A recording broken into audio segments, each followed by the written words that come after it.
അപ്പം നമ്മളിന്ന് ഉണ്ടാക്കാൻ പോകുന്നത് വളരെ എളുപ്പത്തിലുള്ള ഒരു ചെമ്മീൻ ഫ്രൈ ആണ്. അപ്പോൾ ആദ്യം ഇൻഗ്രീഡിയൻസൊക്കെ കിടക്കാം. മഞ്ഞൾപ്പൊടി, കശ്മീരി ചില്ലി പൗഡർ, ഉപ്പ്, കരിവേപ്പിൻ്റെ ഇല, പിന്നെ കുറച്ച് കുരുമുളക്, പിന്നെ ലേശം വെളുത്തുള്ളി. അത് വേണമെങ്കിൽ അരിഞ്ഞിട്ടിടാം. പിന്നെ ഇതൊരു 1/4 കിലോ ചെമ്മീൻ ആണ്. ഓക്കെ, അപ്പോൾ നമുക്ക് ഇൻഗ്രീഡിയൻസ് ഇടാം. ഇപ്പോൾ എടുത്ത് വെച്ചതെല്ലാം അതിലേക്ക് ഇട്ടിട്ട് മിക്സ് ചെയ്യാം. മിക്സ് ചെയ്യുമ്പോൾ വേണമെങ്കിൽ വെളുത്തുള്ളി നിങ്ങൾക്ക് ചതച്ചിട്ടോ ചെറുതായി അരിഞ്ഞിട്ടോ ഇടാം. ഇത് നമുക്കിങ്ങനെ കടിച്ച് കഴിക്കാൻ ഇഷ്ടമായതുകൊണ്ടാണ് അങ്ങനെ ഫുള്ളായിട്ട് ഇട്ടത്.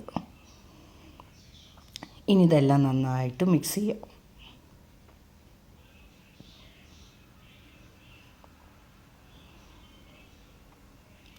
ഇനി ഈ മിക്സ് ചെയ്ത് വെച്ചതിലിട്ട് ലേശം വെളിച്ചെണ്ണ അത് ആഡ് ചെയ്തിട്ട് നമുക്ക് ബാക്കി മിക്സ് ചെയ്യാം.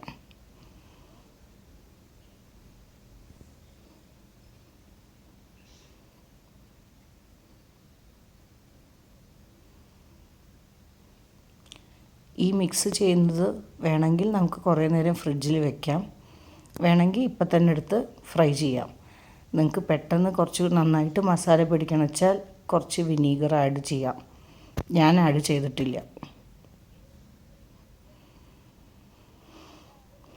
പാൻ വെച്ചു, അതിൽ ലേശം വെളിച്ചെണ്ണ കുറച്ച് മതി, കാരണം നമ്മൾ ഓൾറെഡി ഈ മാരിനേഷനിൽ വെളിച്ചെണ്ണ ആഡ് ചെയ്തിട്ടുണ്ടായിരുന്നല്ലോ. എന്നിട്ട് കുറച്ച് കരിവേപ്പിൻ്റെ ഇല ഇടുക എണ്ണ തിളച്ച് വരുമ്പോൾ. എന്നിട്ട് നമുക്ക് ഓരോരോ ചെമ്മീനായിട്ട് വെച്ച് തുടങ്ങാം.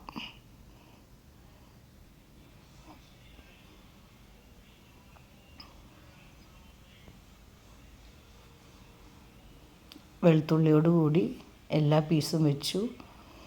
ഒരു 3 to 4 മിനിറ്റ്സ് ഫ്രൈ ചെയ്തതിന് ശേഷം നമുക്കിതൊക്കെ മറിച്ചിടാം.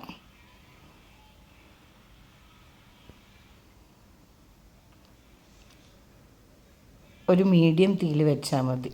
ഒന്നുകൂടി തിരിച്ചിട്ട ചെമ്മീൻ തിരിച്ചിട്ടിട്ട് റെഡി. നമ്മൾ ഓൾമോസ്റ്റ് ഈ പറഞ്ഞ പോലെ തന്നെ ഒരു 3 to 4 മിനിറ്റ്സ് ഫ്രൈ ചെയ്യുക.